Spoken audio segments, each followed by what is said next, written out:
As I look back on my life, I ask myself, what have I learned? What have I got to regret? And what have I learned that I could pass on? Now, I'm not smart enough yet to know why we're all here, from a god or multiple gods, separated from Plato's symposium, or reincarnated from another life, or perhaps just randomly. But no matter what you believe, life appears to be at the very least an opportunity, and the clock is ticking.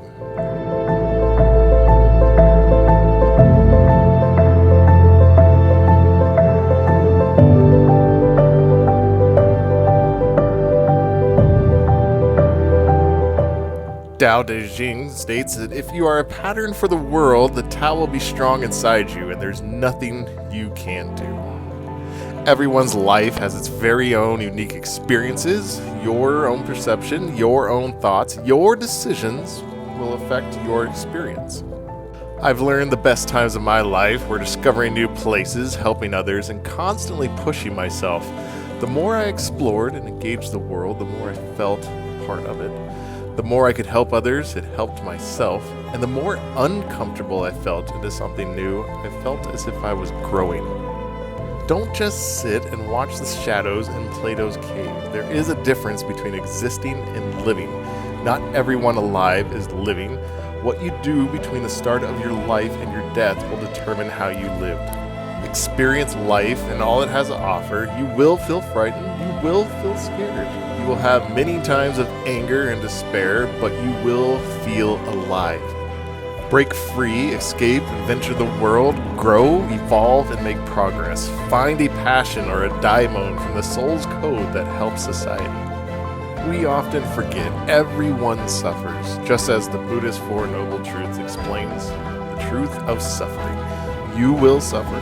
The first step is to acknowledge the suffering before you can actually change it. Learn to let go and know you can't control everything. Sometimes the harder you try to control something, the worse you and the situation will become.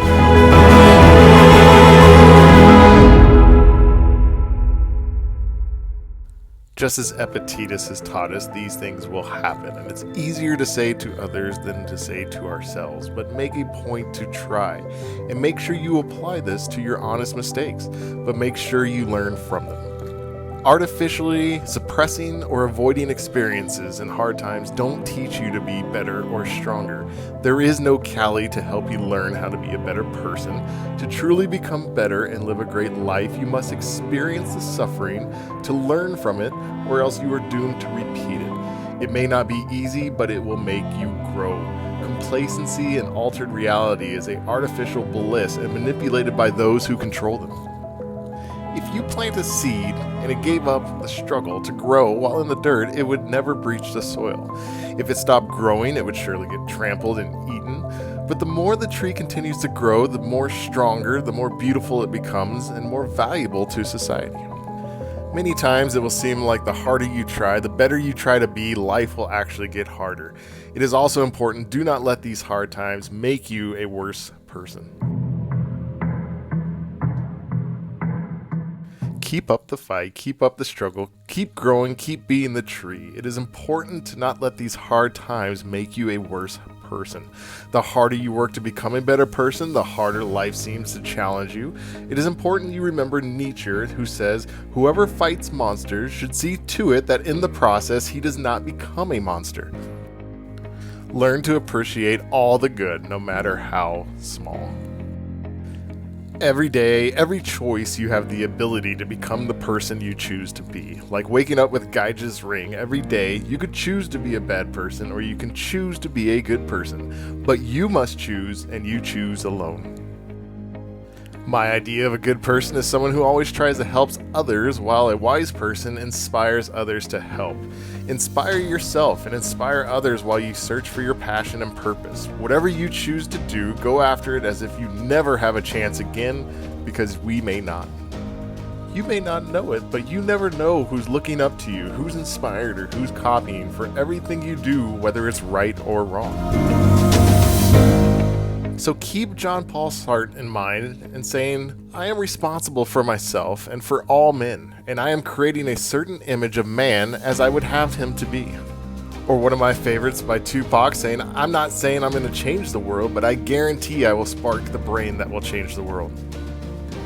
If we as humans ever learn to live this way, we may someday reach a society that has answers to the questions we've been looking for a long time.